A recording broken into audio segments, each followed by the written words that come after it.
Good morning, everyone, and welcome to the podcast. We're back here at the friendly confines of Chico Bocello in Canonsburg, and with me is Mig, my I don't even know what to say anymore. Well, I got the official co-host nickname.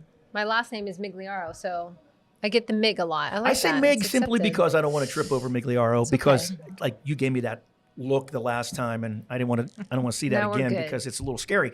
And our guest today is Dr. Stephanie Urchick. Stephanie is, this is great because go Hounds, we got a cougar and a greyhound sitting at the table, and the world hasn't come to an end, the sky hasn't fallen, and everything's right with the prevail on earth. Yeah, that's exactly right. So, Stephanie, welcome. Thanks for joining us. Thank you. Thanks for the invite. It's a pleasure to be here. Excellent. And you actually live in Canonsburg. You live close here. I do. I now live in Canonsburg, although I grew up in Monessen, yes. And you've gone all the way up Interstate 70 from Monessen to, How about that? to Canonsburg. Yeah. You know, and that's, well, technically, and you even crossed the bridge. That's impressive. It's a big deal. It's a really big deal. You know, I've lived in Belle Vernon for 42 years.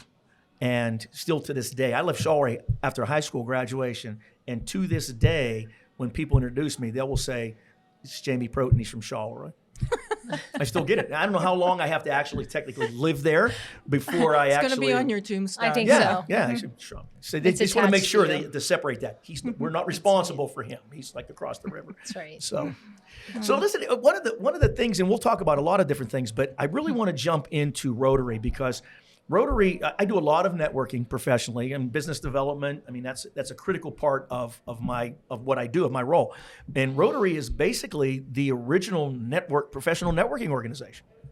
You're right about that. Actually, Rotary is a membership organization that does service.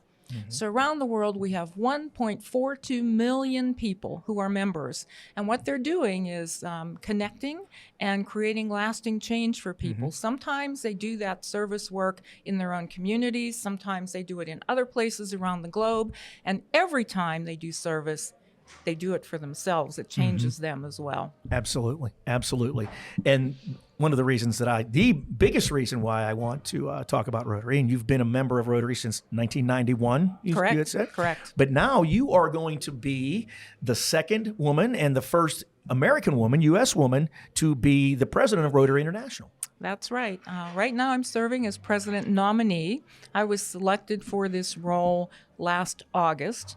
On July 1st, coming up, I will become the president-elect, and on July 1st, 2024, I become the president of Rotary International. That's wonderful. Congratulations. That's so huge. It's amazing. It's the biggest thing I've ever done in my life. I mean, that would be the biggest thing for most people. You know, you literally are the president of an organization. Think about that. 1.4 million people globally. So you're the world president. You're president of the world. I mean, that's the Rotary world. Card. Yeah, so the Rotary world. I'd leave that off. Just president of the world. President of the world. That would be cool. Like, well, that's why Meg said Queen Elizabeth. Elizabeth, that's right. Yeah. What changes when you went on in July of next year? How does your role change as you're overseeing things within the Rotary from an international perspective? Well, actually, the president nominee, the president-elect, and the president share some common responsibilities. The very first bullet point on all of those job descriptions says, motivate and inspire Rotarians around the world. So all of us do a lot of traveling to go to specific Rotary events. Sometimes they're training meetings, sometimes they're special celebrations like anniversaries of clubs, but we're always looking at how do we inspire and motivate Rotarians. But we also talk to non-Rotarians because part of our future means inviting people into this magic that we call Rotary so that our organization has a thriving future. We don't want it to go away. Well, I just want to add, I never heard of Rotary until maybe 7 years ago, which is kind of comes full circle here to why I know you, because I filled in for someone at the Dormont Rotary and met another member who introduced me to you, but I had never heard of that. And you mentioned earlier too that one of the pillars, so to speak, is giving back, is the mission, in addition to networking. Can you talk a little bit more about the pillars for someone who's never heard of Rotary before? Well, yeah, and your story actually reminded me, I'll start with that, about my own journey into Rotary. Like you, I had never heard of Rotary. So I had a job at Penn West, formerly California University of Pennsylvania. So I was working at the university, and a woman walked into my office and said, "Stephanie, would you like to come to a Rotary Club meeting?" And I looked at her and said, "What the hell is Rotary?" Because I really had never heard of it. Right. You know, my father owned a business in Monessen. He would have made a great Rotarian, but nobody had asked him. So nobody in my family was involved in a service club, and I just didn't know what it was. So she started talking about all of the things that Rotary is involved in, the community service, the vocational service, the service to youth. And when she got to the international service, ding, ding, ding, ding, ding, all the bells went off, because that was my major in college, international relations. Right. And I said, sure, yeah, I want to go. I want to see what this club is all about. So I went to a meeting. It was the Rotary Club of California, PA. Okay. And then I went to a second meeting. By the fourth meeting, I was doing the newsletter. A couple of years later, I was club president, and I never looked back. Yeah. So, but the reason that, you know, I was attracted to Rotary was, you know, I was looking for fellowship, because I had become divorced. And, you know, when you're married, you do married stuff together. Sure. You go on vacation together, you go to movies together, you go out to eat together. Well, suddenly I had these big blocks of time. So when Eileen invited me to Rotary, I saw it as an opportunity to meet some new people.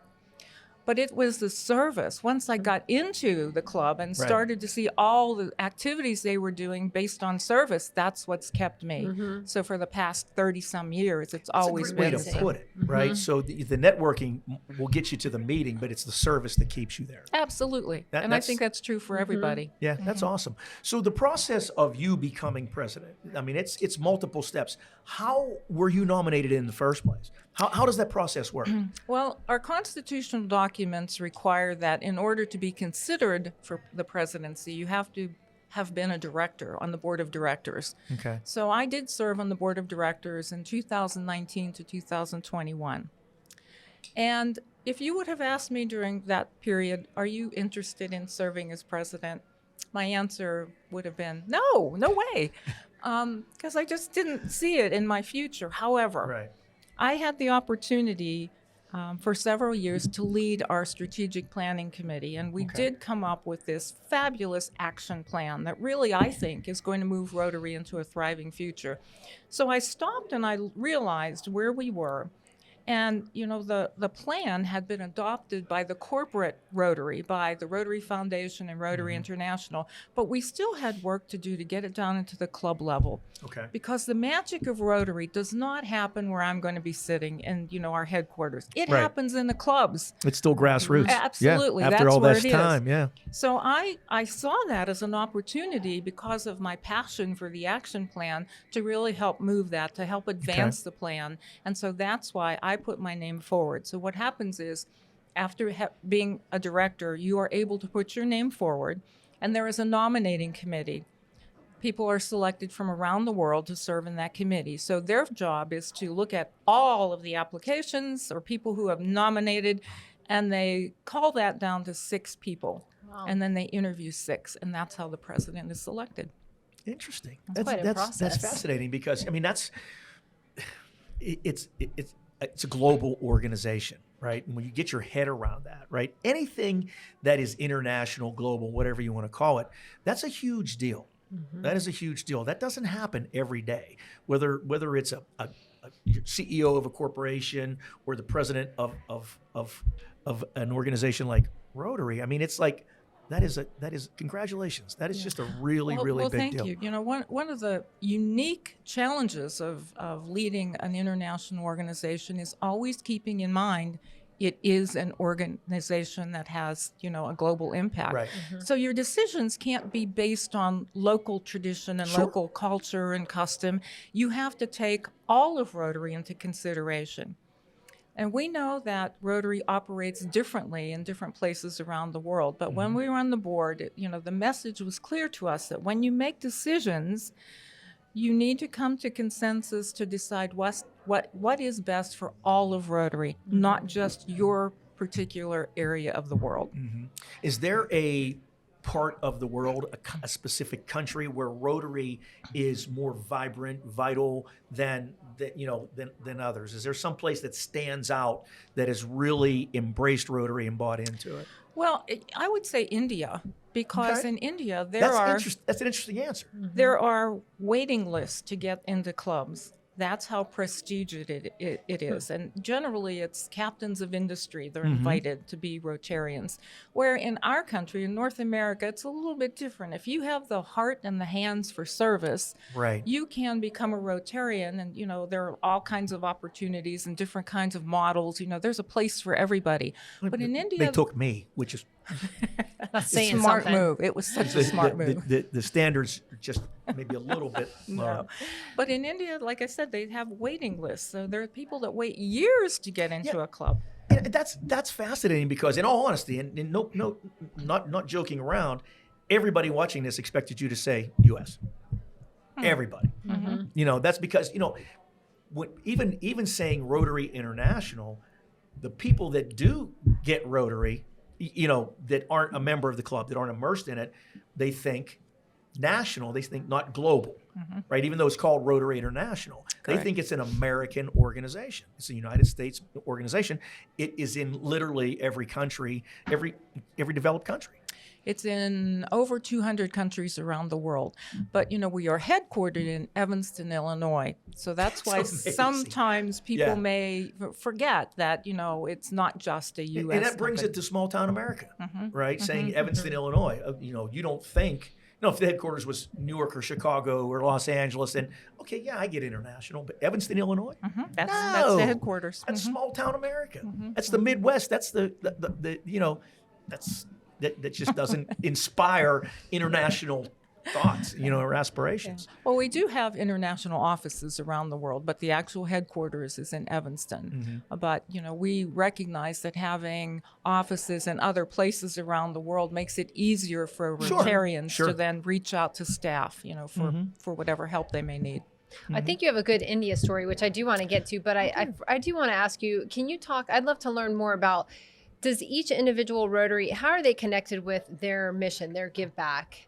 And is there a larger mission for the international? If you could talk a little bit. So the mission of Rotary itself talks about, we are focused on providing world understanding and peace. That's our mission. Our vision statement says, together we see a world where people unite and take action to create lasting change around the globe, in our communities, and in ourselves. Every Rotary Club is asked to look at our avenues of service. And so every club is expected to do something in each of the avenues of service, and we have 5. One is community service, one is international, there's vocational service, club service, and I'm forgetting the last one, but that's where they look to see, how can we make an impact? Most clubs start with their community. Look around your community, and you don't have to look far. Every community has something that can be made better. Sure. In our country, it could be, feeding hungry or dealing with senior citizens who need some help, or, lots of different things. In developing countries, they may be putting in wells for villages or whatever. So every club looks at, what can we make better in our community? And so Rotarians are almost tasked with being aware of their community and bringing ideas into the club, correct? Exactly, exactly. And that is, Melissa, that's right. That's exactly how service projects start. Somebody sees something, has an idea, and they brings it to the club and says, hey, I was traveling, I was in, London, and I saw this, and maybe we can connect with the club there. Or in my backyard, I noticed that we have a park that needs some repair. Yeah, that people bring it to the club, and then that's how the projects start. Interesting. And how did the clubs in a district, right? So you have the club level, right? And then you have a district level, okay? And there's a district governor and all of those things. So how do the clubs interact with each other? I mean, can they stay autonomous and just stay within themselves? Is there? They can, but our Rotary guidelines ask them to do sometimes multiple club visits when, for instance, when the district governor has to visit all the clubs. In our district in southwestern Pennsylvania, we have 81 clubs. That's a lot of clubs. That's a lot. Yeah. So sometimes the district governor will suggest, how about we do a multi-club visit, and 3 or 4 clubs will get together and do that. That's also true in terms of working on projects. Sometimes clubs will identify a project that needs some financial support, but realize that they are not big enough to come up with all of those funds themselves. So they'll reach out to other clubs. They could be within the same district. They could be in another state. They could be in another country. We have an arm of Rotary called the Rotary Foundation, and that's what allows us to do this magic around the world. So the foundation is responsible for awarding grants to clubs so that they can do the projects that they want. And there are 2 kinds of grants. There are global grants where clubs will look for a partner internationally and they will do something. And there are district grants, which they can use locally to put in the park benches. Maybe, you've walked on a trail and you've seen this, provided by Rotary, or to put in a clock in a town somewhere, or to, do something with the food bank. So they have 2 different kinds of opportunities to apply for grants. We also have disaster grants in Rotary. When COVID, we were talking earlier about COVID, when COVID hit, the foundation made available grants that clubs could apply for to help their own communities with whatever they needed in terms of, equipment for hospitals or masking or things for schools or whatever they needed. When we had the recent earthquake in Turkey, there were disaster grants specifically designed to help with that, so that Shelter Box could go in with the help of Rotary and provide some temporary housing. We had a disaster response fund for Ukraine because we realized there were so many displaced people and, the countries around Ukraine plus in Ukraine needed help. So the foundation is really the arm of our organization that helps us do all of that magic. And I assume there's probably other ways that individual clubs get money, right? There's probably events that the Rotaries do and community events to invite the public. They do fundraising, and my own club is in a week or so they're doing a comedy night. So that's the fundraiser for our club, and they will use those funds then to do things. But there are pancake dinners and or pancake dinner. Listen to me, pancake breakfast and spaghetti. Pancakes are good for dinner. Yeah, spaghetti breakfast. There you go. We're on to something. But they all come up with their own ideas for how to do fundraising. Sure. I would venture to. I always say you don't. People underestimate how much happens because of volunteers behind the scenes, and probably the same is true with Rotary clubs. People probably, number one, don't know that they exist, almost like an original networking group, like we talked about before. And the stuff they do behind the sceans. That's where I would like to go. I'm glad you brought that up because, she just found out about Rotary just, a few years ago. Nick has no clue what it is. He's extreme. He's young, and I'm certain that Alex doesn't either. So how would you? What is the club doing? What is Rotary doing to attract new members, and in particular, younger people? Well, when we started down the path of strategic planning, that's exactly what we were looking at. Like, what are the issues that are keeping us from having 4 million members or 10 million members? It seems like people aren't getting involved the way they used to. Exactly. Do you know what I mean? Or also, is it too saturated almost with other groups? Is that an issue as well? Well, there's a lot of competition. So one of the things that we recognized and have dealt with is we're trying to make it easier to attract younger members, different members, newer members, by making our experience more appealing.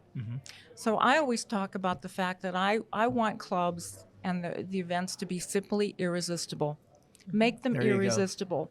All right. And so one of the things we did, we have a special meeting every 3 years called the Council on Legislation. It's where we bring representatives from every Rotary district in the world to Chicago, and we have a meeting that we look at proposals and enactments, and we change our constitutional documents. Well, one of the changes that happened in 2016 was the council started allowing different club models. You know, the basic club model, which started in 1905 when our founder, Paul Harris, got the group together, had been there for 100 years. And we finally said, that's not what is going to be attractive. Sure. People who are young don't want to come to a meeting once a month, 4 times, at a certain time. And we also began to think about, look at our traditional club models.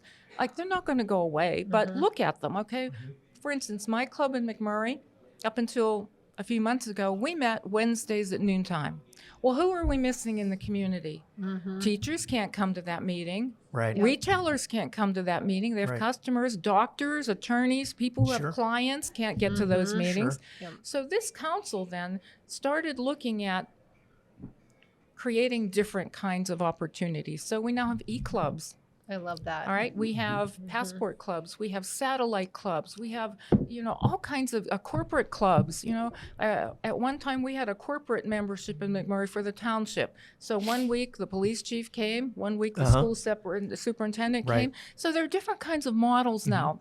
And so for younger people, we also have something called Impact, which my club in McMurray started about a year ago.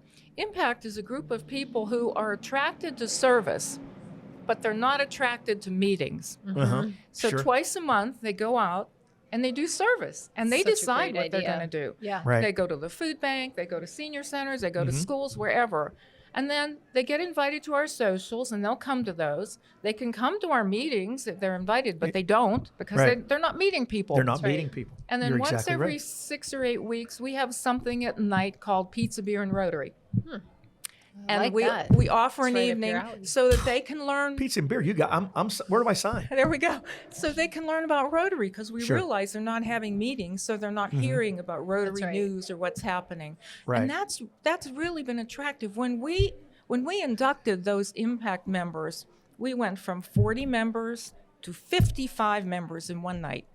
That's fantastic. That's amazing. So that's an amazing model. Absolutely. And so we want more clubs to think about that. And we also want clubs to think about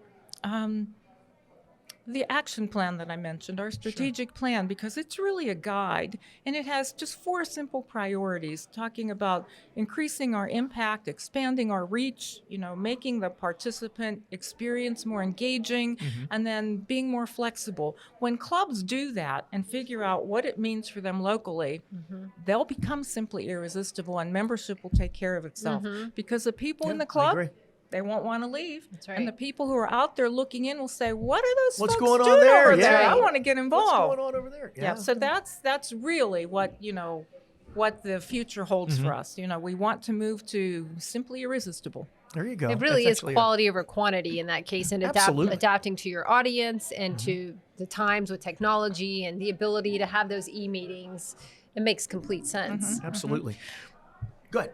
My aide during my presidential term here is a fellow from Minneapolis, from Minnesota. And very often we do presentations together on Zoom, in person, whenever. And he tells a story of a club that he started. It was an e-club. And he did the induction on Zoom. And about half an hour after the induction, he got a call from the then sitting president of Rotary, who said, "You just inducted my sister. I've been trying to get her into Rotary for 40 years. He never thought of that idea. But she was in Turkey, and she was a teacher, and the local club models just didn't fit for her. It didn't work. But this e-club was perfect. So that's what I'm saying. If you have the heart and the hands for service, there's a place. There's a place for you. There's a place for you to belong in Rotary. So let's touch on the competition piece for a second, because you click something. Let's use an example. Let's use the Lions Club as an example. What are the differences, similarities between Rotary and Lions? Not comparing, which one's better or anything like that. But if I'm sitting and I only have the time to invest in one, right? So are they the same? Are they completely different? Or is there an overlapping philosophy They're there? Similar in that they're both groups that do service. That's the similarity. Rotary puts a really strong emphasis on the fellowship piece of our mission, and talks about that a lot. And I can't speak to Lions, and how they're looking at the future, but from my vantage point, we're strongly looking at how do we create a future? Right now we're stewards of this fabulous organization, all right, and we're going to come and go, we're going to make our mark, but we are duty bound to create a culture that's sustainable so that this organization continues.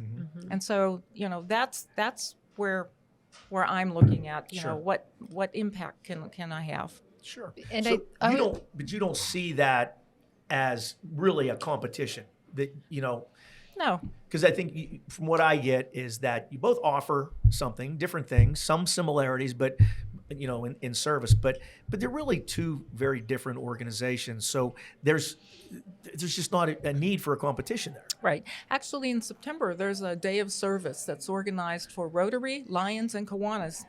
Oh, you all come together then.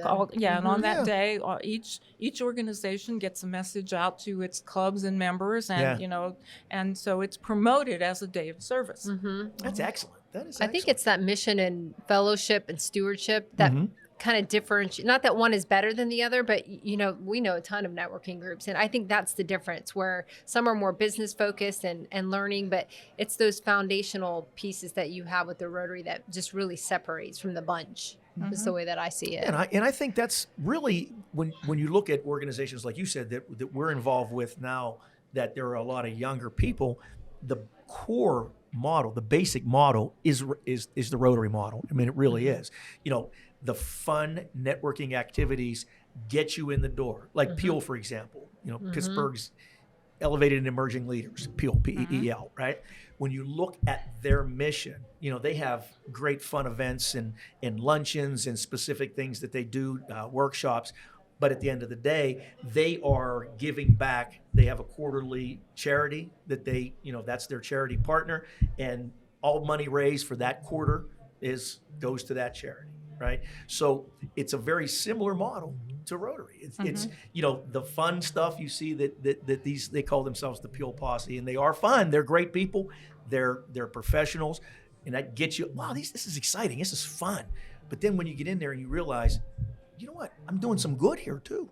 I'm doing some good. So that's really the Rotary model. Yeah, it is. We have some guiding principles, if you will, and you reminded me. We have one called the 4-way test. And it was originally developed by a Rotarian for his business, but Rotary has adopted it. And it's, is it the truth? Is it fair to all concerned? Will it build goodwill and better friendships? Will it be beneficial to all concerned? I like that. That's good stuff. We add a 5th. Is it fun? There you go. Yeah, because if you're not having fun, why do it? Why do it? I agree. I don't think there's any reason. There's going to work every day. If you can't find a way to make it enjoyable, fun, whatever word you want to plug in there, it won't be sustainable. Right. Yeah. And there's a very real chance you're doing the wrong thing. You're not where you're supposed to be. That's right. Because that we all want to feel good. We all want to feel joyful and happy and all those things. And if you get looking at whatever task it is, no matter how good, if you look at it as a task, and it becomes drudgery, right? Yep. And it's then I don't really want to do that, and then it's just a matter of time before you drop off. Right. I was a career counselor in my profession, and that's one of the things I used to tell students. You're going to spend 2,000 hours or more every year doing something. You better like it. You better like it. That's exactly right. Then that's not for you. That's right. Yeah. Step back and refocus.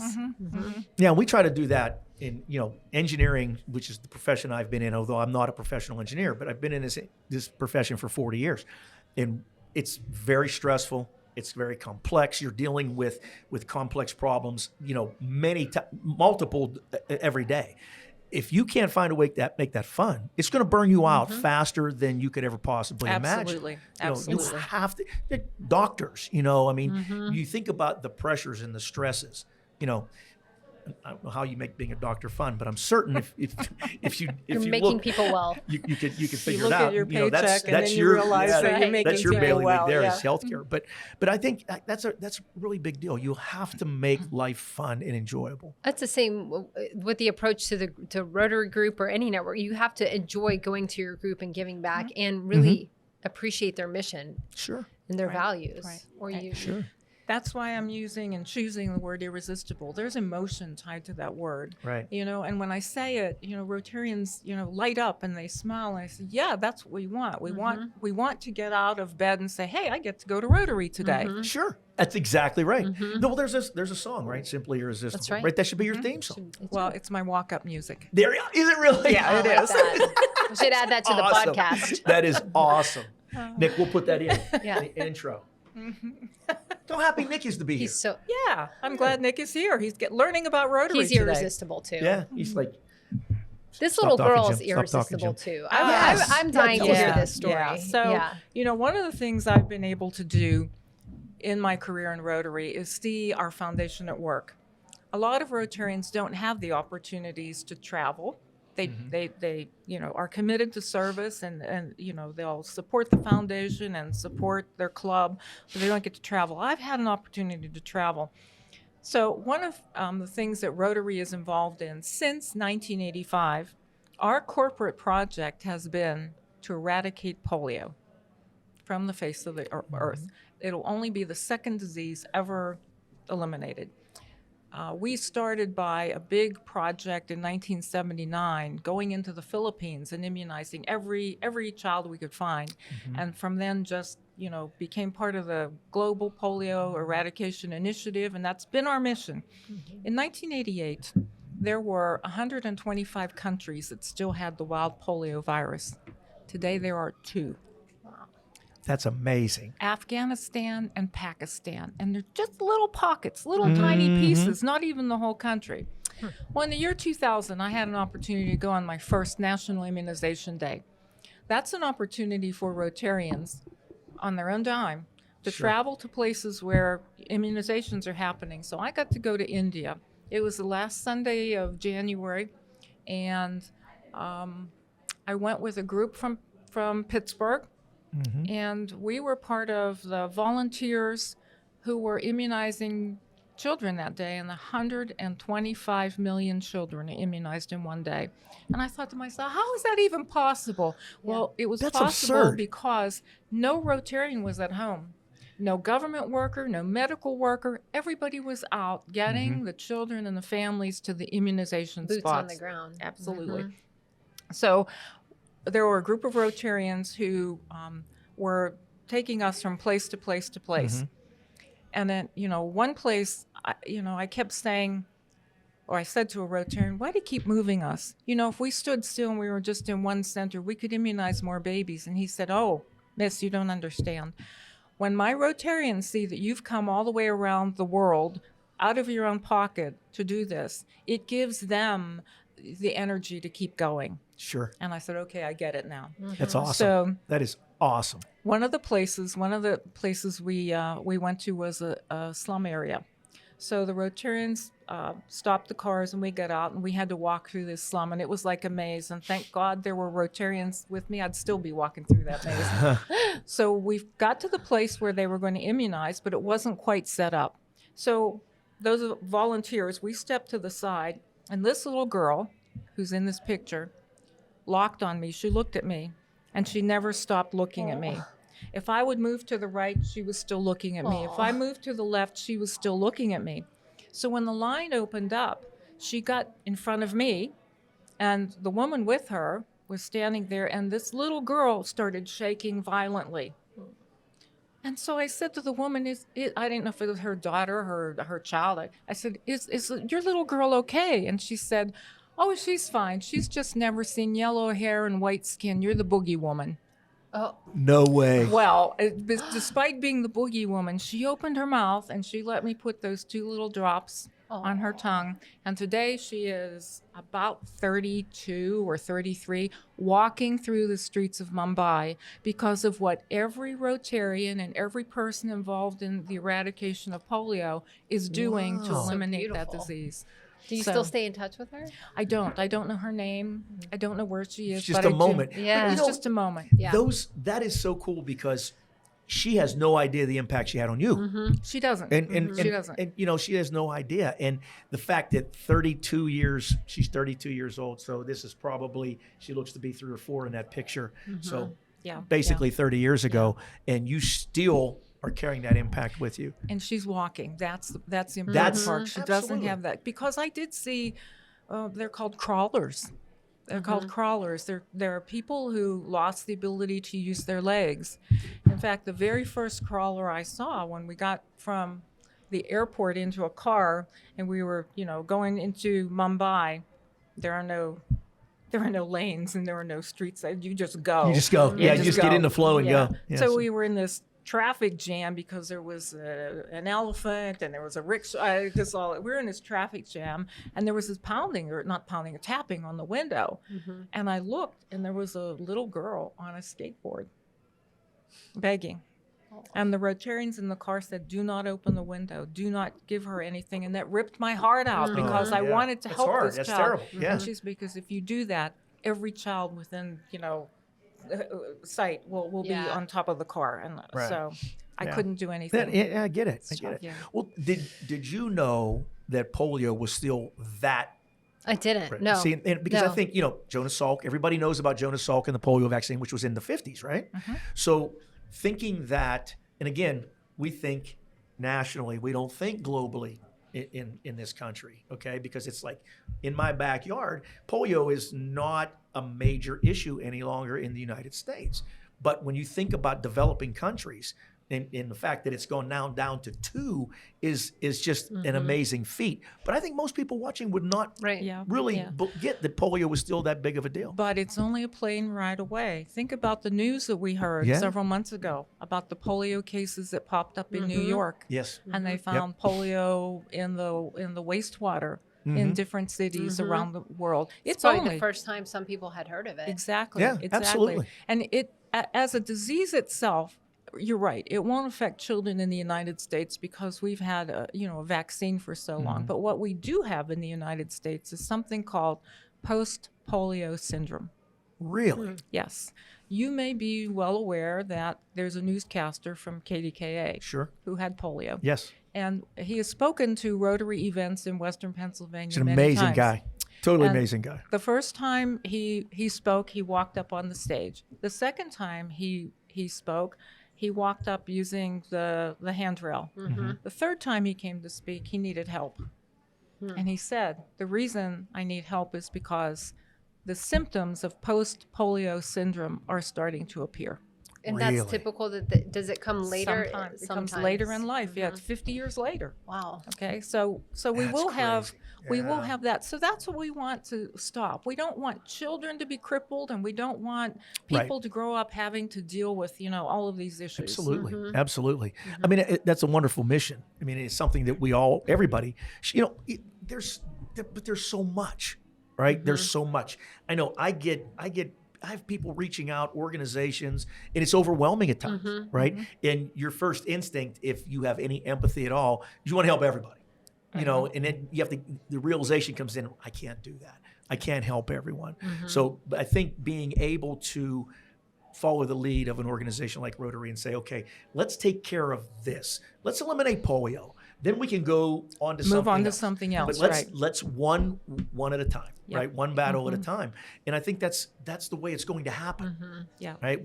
We're fighting battles on so many fronts with so many things that are just attacking us from all over, different diseases, and it's. I love that. I love that commitment. When I joined Rotary, there were 4 polio endemic countries. India was still dealing with wild polio, and Nigeria. But since my tenure in Rotary, they have come off the list. They've been able to eradicate the wild polio virus, and so we know it can be done. We know it can be done. And you mentioned in the waste stream, finding polio showing up in the waste stream, and again, that's not something that might put my engineering hat on. That's something that I can relate to because, a wastewater treatment plant in a community. It's like we have a big one right over here in Canonsburg that my company designed and built. That was a shameless plug. I should apologize for that. We'll edit that out. Yeah. So, but anyway, when people don't realize again the importance of that facility in their community and what it is fighting. It's a biological process that is literally fighting disease, and it's not just someplace it's not a poop plant. It's literally Exactly. on the front line of fighting, helping to fight disease and prevent disease. Yeah. And one of the reasons it's, so difficult to talk about polio eradication in this country, you already mentioned it, we haven't seen polio in over 60 years. Right. So people look at you like, what? Right. What And are they're you talking about? preoccupied with other things. You got the shot when we were kids, probably Exactly. when I started school, Yeah. 4 or 5 years old, and never had to think about it again. Yeah. Right. In fact, next Friday, the University of Pittsburgh is celebrating the opening of a special exhibit, the Jonas Salk exhibit. Jonas Salk's son, Peter, is an MD. I believe he's in the state of California, and his family has donated certain artifacts to the University of Pittsburgh, so they have a special exhibit. So they're going to be opening that next Friday, open to the public, and they'll have a special panel presentation. I'm going to be part of it, and Peter Salk, the son of Jonas, and Chris Elias, who is from the Bill and Melinda Gates Foundation, who are very active in polio eradication. So that's a big event. That. Yeah, I'll use that as a little teaser. We'll absolutely. Next Friday. We had something to do with that, right?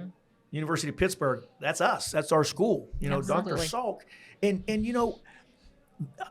people I don't think know enough about his story, that he didn't become a millionaire from that vaccine. He developed that vaccine for the people. I mean, it was such a selfless act what he did. Right. I mean, you look at big pharma today, right? That term, I hate that term, but at the end of the day, I mean, how many people today would have been able to fight that urge to say, yeah, look what we did. We cured this, but it's going to cost you. And he wasn't generally accepted universally at the beginning. Right. He had to go and immunize his own children. Yeah. And show the community that, hey, this is okay. Look, it's safe. I'm giving it to my own kids. I'm giving it to my own children. Sacrificial lamb. Yeah, I mean, that's it's hard to believe, but I mean, it's a little bit sad, and that what are the odds that would happen today? Yeah. Well, it's happening, in that part. It's happening in Pakistan and Afghanistan now, because Rotary has been able to broker deals with governments that the government can't broker.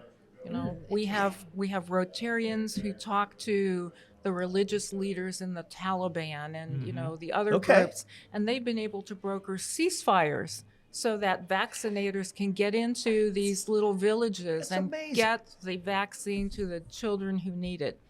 Most of our vaccinators now in those areas are women. Wow. Because these are Muslim communities, and men cannot go into the house, but a woman can. But they're doing it at great peril. Sure. Because sometimes we've had vaccinators who've been killed. Unfortunately, that doesn't surprise me. So they're very brave, and it's dangerous, and they're very brave. They are our frontline workers right now, and they are the heroes of this polio eradication campaign now. I try to kid myself that I'm aware of it, but I didn't see that.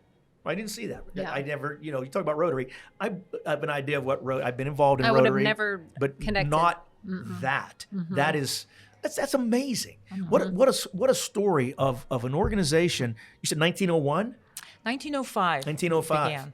And still doing this out on the front line. And what you're saying is happening in Afghanistan and Pakistan. That is so amazing. And I got to tell you one embarrassing story about Rotary. They were talking about a Paul Harris fellow, right? And I'm like a dummy. Who's Paul Harris? What's that? Well, he started the whole organization. Oh, okay. But left. Yeah, so I knew that. I was just testing you guys. But what a wonderful story. I really appreciate you coming on here. We talked about Rotary. We didn't talk a lot about you, so you're gonna have to come back so we can talk. I'd love to. I'd love to. We gotta talk a little more Motown and Greyhounds. Yeah. And absolutely. Cougars and all that would those be things. fun. But, And we were lucky to have you, but you're a very, very busy woman. So yes. if people are listening and they do want to get involved with the local, what is their best first step? Is it going to a website? Is it finding someone on LinkedIn? Like, how do you encourage people? They can go to the Rotary website, which is simply www.rotary.org, and there is a section there that they can say, I'm interested in joining Rotary, and that lead, their information will then be sent to a local Rotary club. A local club. Yeah. Or they can find a local Rotarian and say, hey, I'd really like to get involved with what you're doing. Can I come to a service project? Can I come to a social?